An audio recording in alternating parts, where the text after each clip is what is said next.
Have you ever wondered why some people are drawn to you deeply, almost magnetically, while others drift away without explanation? According to the great psychologist Carl Jung, people fall in love with you for only two powerful reasons, and neither has to do with your looks, status, or wealth. In this powerful speech, we'll uncover the hidden psychology behind love and attraction, what truly captures the heart and soul of another person. Watch till the end to learn how understanding these two core reasons can help you build deeper relationships, improve your self-worth, and even heal from past emotional wounds. If you're tired of shallow connections and want to attract the right people into your life, this speech will transform the way you see love forever. Loneliness doesn't begin at 80. It builds slowly, almost silently, over the years. Most people imagine loneliness as something that hits in old age when the world becomes quieter, slower, and fewer people are around. But the truth is, loneliness is not a sudden event. It's a gradual process.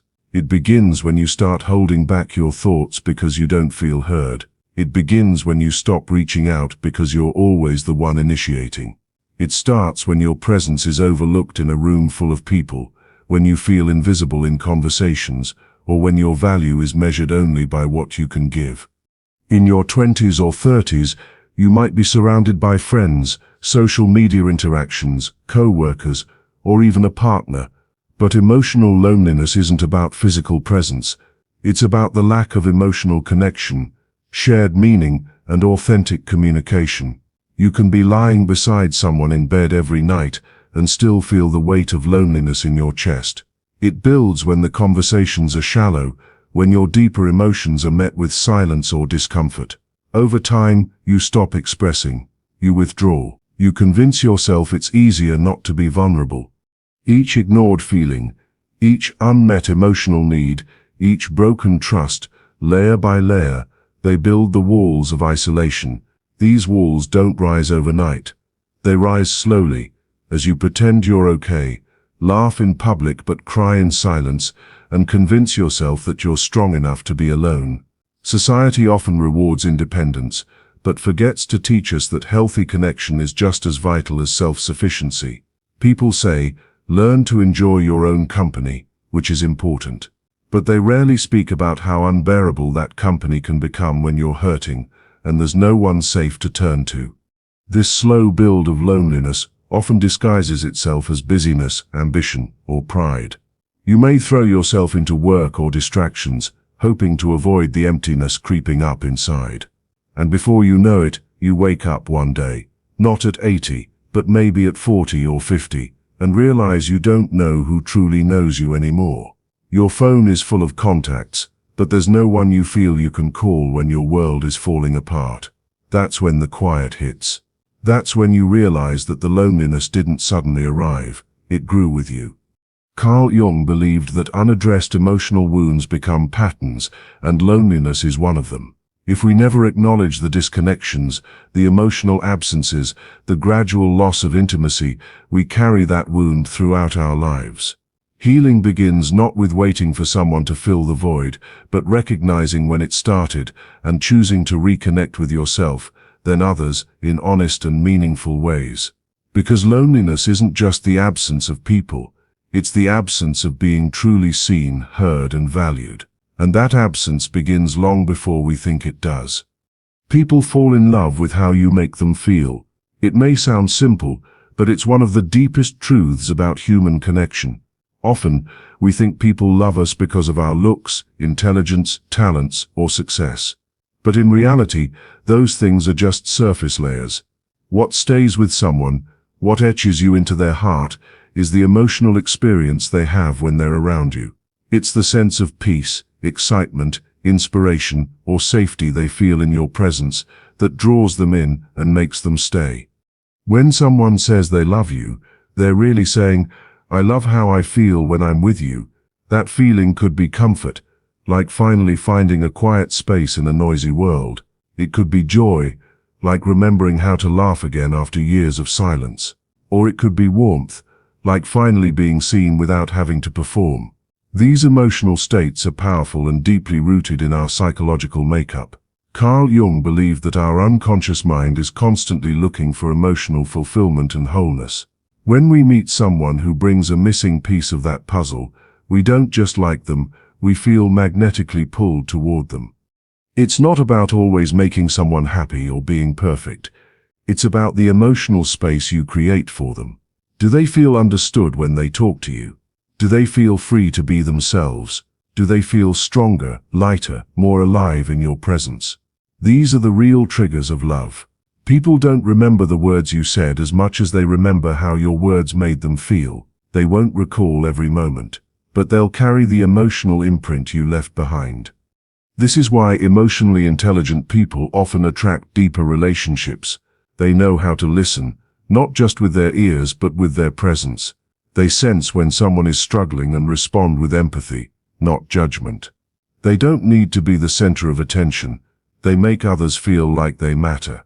And in a world where so many people feel ignored, misunderstood or unseen, that feeling becomes rare and deeply cherished. But this truth also carries a responsibility. If someone falls in love with how you make them feel, you must ask yourself, what kind of emotional experience are you offering? Are you kind but inconsistent? Are you present but emotionally closed off? Are you building connection or unintentionally creating dependence? Real love grows when the emotional experience is mutual, honest, and safe. It's not about manipulation or performance. It's about presence, sincerity, and awareness. At the end of the day, people won't remember your resume, your car, or your clothes. They will remember the version of themselves they became when they were with you. And if that version felt more alive, more real, and more loved, then that's why they fell in love with you. Real love is rooted in depth, not surface. So much of what we see today is based on appearances, what someone looks like, what they post online, the image they project. People fall in and out of so-called love quickly, mistaking attraction for connection and chemistry for commitment. But love that truly lasts, love that transforms, doesn't live on the surface. It is born from depth, emotional understanding, shared vulnerability, and a kind of connection that goes beyond the physical or external. When two people connect on a deep level, there is a sense of being seen and accepted as you are. Not for your achievements, not for your beauty, but for your essence. That kind of love is rare, because it requires both people to be emotionally honest and self-aware. It means you've done the inner work. You've faced your wounds, understood your triggers, and allowed yourself to be fully human with all your flaws and strengths. Surface-level love can be thrilling, but it's often unstable. It depends on conditions, how you look today, how much attention you give, or whether everything is going smoothly. The moment things get hard, or someone shows a less polished side of themselves, that love starts to fade. Deep love, on the other hand, grows stronger with time. It is not afraid of difficulty. It stays when you're tired, anxious, or unsure. It holds you, not because of what you give, but because of who you are at your core. Carl Jung often emphasized the importance of integrating the shadow, the parts of ourselves we hide or deny. When someone truly loves you, they don't just love your light, they accept your shadow too. And when you experience this kind of love, it has the power to heal. It reminds you that you're not alone in your complexity, that you can be both broken and beautiful, and still deeply loved. This is why emotional depth matters so much in relationships. It's the foundation of real intimacy. It allows you to be vulnerable without fear, to speak without a mask, to rest in another's presence without performing. And this depth cannot be faked or forced. It comes from genuine care, time, and mutual openness. In a world that often values speed and surface, slowing down to connect deeply is an act of courage. But it's also the only path to love that truly fulfills. Because when everything else fades, looks, status, charm, what remains is how deeply you touched someone's soul. That's the kind of love people remember for a lifetime. That's the kind of love that changes you. People are subconsciously drawn to familiar pain or healing. This is one of the most powerful truths about human connection, and yet it's something very few people understand. When we form relationships, especially deep emotional ones, we're not always acting from a conscious place. Often, our unconscious mind is guiding us, pulling us toward people who reflect the emotional environment we once knew, even if that environment was full of pain. This is why you'll sometimes see someone repeatedly enter toxic relationships or fall for partners who mirror the same kind of emotional distance, criticism, or abandonment they experienced growing up. It's not because they want to suffer, it's because their inner self is still trying to resolve something that was never healed. Carl Jung called this phenomenon projection, and it plays a huge role in who we're attracted to and why. We project our past hurts, unmet needs, or idealized fantasies onto other people. And when someone fits that projection even slightly, it feels like fate, like we've found someone who understands us. But often what we've really found is a reflection of something unresolved within ourselves.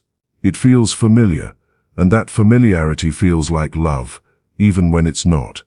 On the other hand, some people are drawn to those who offer healing. They meet someone who treats them with kindness, who listens, who stays calm when they expect rejection.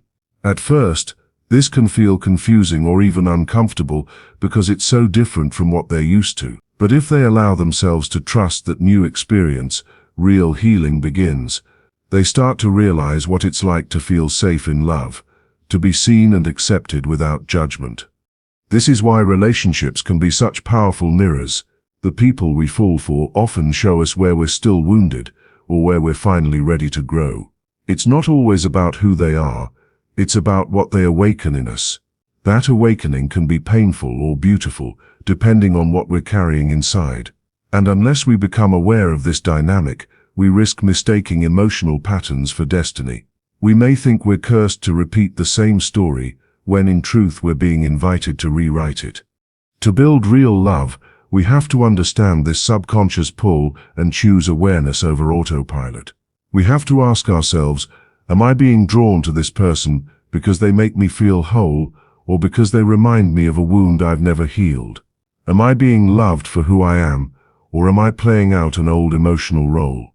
The answers to these questions aren't always easy, but they're necessary, because love isn't just about finding someone. It's about finding the parts of yourself that you've buried, denied, or forgotten, and allowing another person to meet you there with compassion. That's where real transformation happens. The danger of being loved for the wrong reason is that it slowly erodes your sense of self. At first, it may feel flattering to be needed, desired, or admired. You may feel important because someone relies on you, looks up to you, or constantly wants to be around you.